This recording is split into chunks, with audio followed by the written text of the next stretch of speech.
σχεδίαζε ήδη το επόμενο έργο της. Ο ελέφαντας που ήθελε να γίνει χειρουργός. Γιατί στο Σόι των Μουσών η περιπέτεια δεν τελειώνει ποτέ, απλώς αλλάζει ήπειρο. Τέλος. Οικογενειακή πανδεσία. Το χρονικό της απόλυτης τρέλας. Κεφάλαιο 1. Η τέχνη απαιτεί θυσίες και οτοασπίδες. Στην αριστοκρατική συνοικία της Εκάλης, η έπαυλη της οικογένειας Βελουδού δεν ήταν ποτέ ένα ήσυχο μέρος, αλλά εκείνο το πρωί της Τρίτης η κατάσταση είχε ξεφύγει από κάθε έλεγχο. Η Ισμήνη πρώην Αλεξάνδρα, μια γυναίκα που πίστευε ότι η τέχνη της γλυπτικής ήταν ο μόνος λόγος που περιστρεφόταν η γη, στεκόταν στο ατελιέ της με το σφυρί αναχείρας. Απέναντί της, ένας όγκος πυλού που υποτίθεται ότι θα γινόταν το αριστούργημά της για τον Πανελλήνιο. Διαγωνισμό με θέμα Αρχαία Ελλάδα. Αριστοτέλη.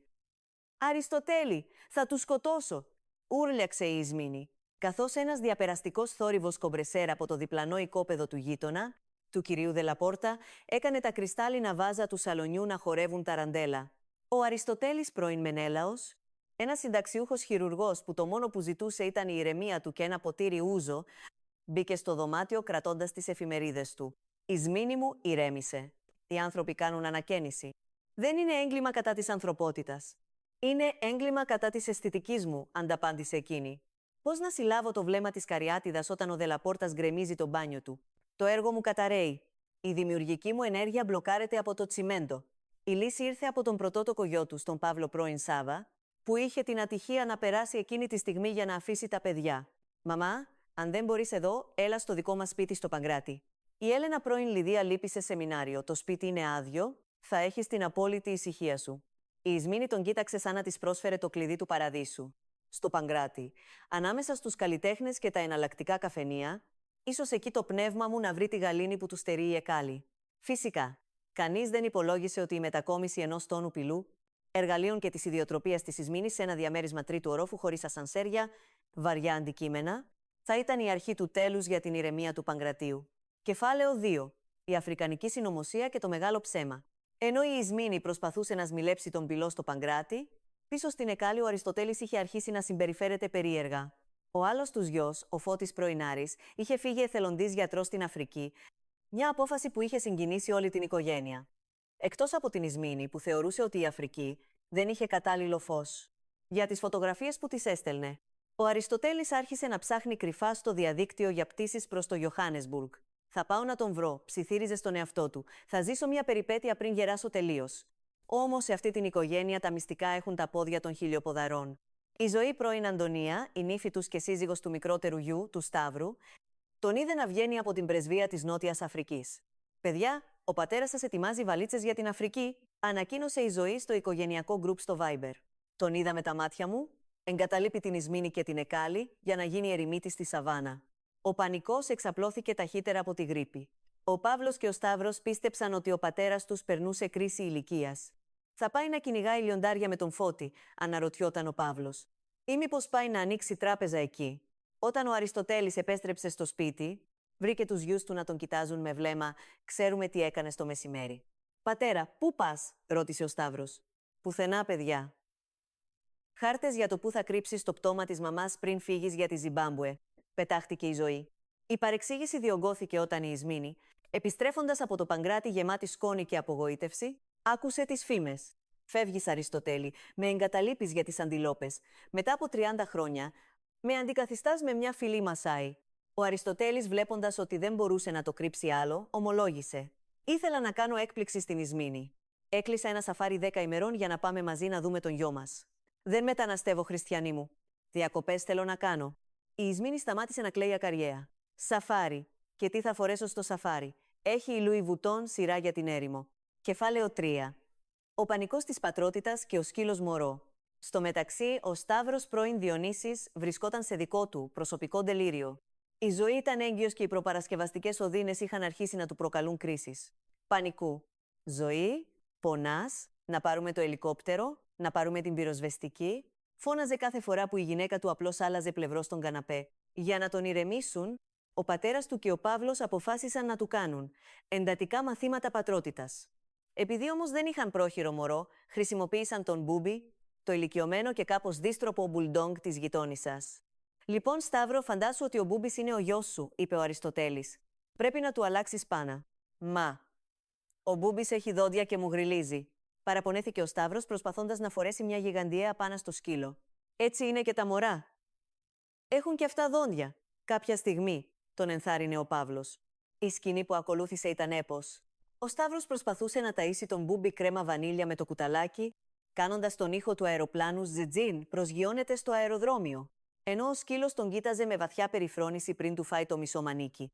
Όταν η Ζωή τους βρήκε στο σαλόνι, ο Σταύρος ήταν καλυμμένος με πούδρα, ο Μπούμπης φορούσε ένα κορμάκι για βρέφη και ο Αριστοτέλης προσπαθούσε να πείσει τον σκύλο να «Ρευτεί». «Τι κάνετε στον καημένο τον σκύλο?» ρώτησε η Ζωή σοκαρισμένη. «Εκπαιδεύομαι, Ζωή μου. Είμαι έτοιμος. Αν ο γιος μας είναι τόσο τριχωτός και δαγκώνει όσο ο Μπούμπης, θα είμαι ο τέλειος πατέρας». Κεφάλαιο 4. Ο πόλεμος των επαγγελμάτων. Κάθε Κυριακή το τραπέζι στην Εκάλη μετατρεπόταν σε αρένα. Το θέμα αυτή τη φορά ήταν η μικρή Νεφέλη, η εγγονή, η οποία έπρεπε να γράψει μια έκθεση για το τι θέλει να γίνει όταν μεγαλώσει. Η Ισμήνη ήταν σίγουρη. Το παιδί έχει τη δική μου φλέβα. Θα γίνει γλύπτρια. Δείτε πώς πιάνει το πυρούνι. Είναι σαν να κρατάει σμήλι. Ο Αριστοτέλης διαφωνούσε. Γιατρός θα γίνει. Δείτε πώς κολλάει τα αυτοκόλλητα. Έχει σταθερό χέρι χειρουργού. Ο Παύλος, που δούλευε στην τράπεζα, είχε άλλη άποψη. Οικονομικά. Η Νεφέλη ξέρει να μετράει τα ρέστα από τα κάλαντα καλύτερα από τον διευθυντή μου. Η Ζωή, φαρμακοποιός η ίδια, επέμενε. Φάρμακα. Θα ανοίξουμε μαζί μια αλυσίδα φαρμακείων. Είναι η μόνη σίγουρη δουλειά. Άρχισαν να ανταγωνίζονται για το ποιος θα την επηρεάσει περισσότερο. Η Ισμήνη της έδωσε πυλό και της έδειξε έργα του Τζιακομέτη. Ο Αριστοτέλης της έκανε δώρο ένα στιθοσκόπιο και την έβαζε να ακούει την καρδιά του Μπούμπη. Η Ζωή της έμαθε τις δραστικές ουσίες της παρακεταμόλης. Στο τέλος της ημέρας, η Νεφέλη κατέβηκε από το δωμάτιό της με την έκθεση έτοιμη. «Λοιπόν, αγάπη μου, τι έγραψες?» ρώτησαν όλοι με κομμένη την ανάσα. «Έγραψα ότι θέλω να γίνω. Τραγουδίστρια σε πανηγύρια», ανακοίνωσε η μικρή. Όπως η θεία Μελίνα. Σιωπή απλώθηκε στο τραπέζι. Η Ισμήνη κόντεψε να λιποθυμήσει. «Τραγουδίστρια, σε πανηγύρια, με κλαρίνα και γαρίφαλα. Πού αποτύχαμε ως οικογένεια?» Κεφάλαιο 5. Η άνοδος και η πτώση της Μελίνας. Η Μελίνα, πρώην Φωτούλα, η αδελφή της Έλενας, ήταν η μαύρη τρύπα της οικογένειας.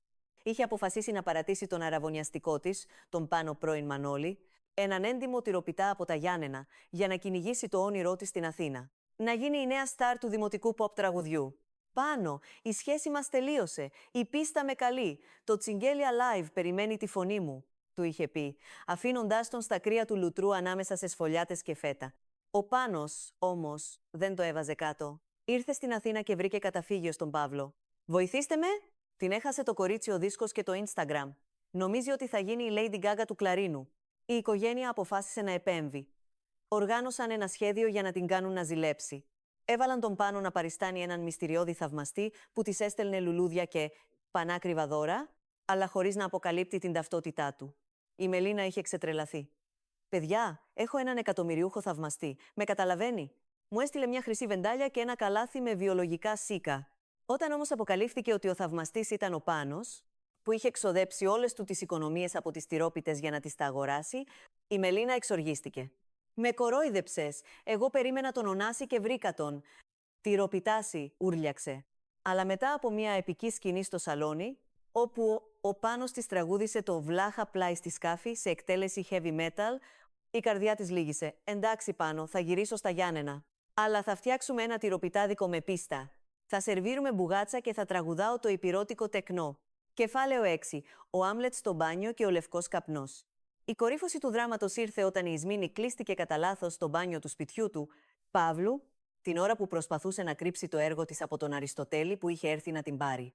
Η κλειδαριά χάλασε έργο του Σταύρου που προσπάθησε να τη φτιάξει νωρίτερα. «Βγάλτε με έξω.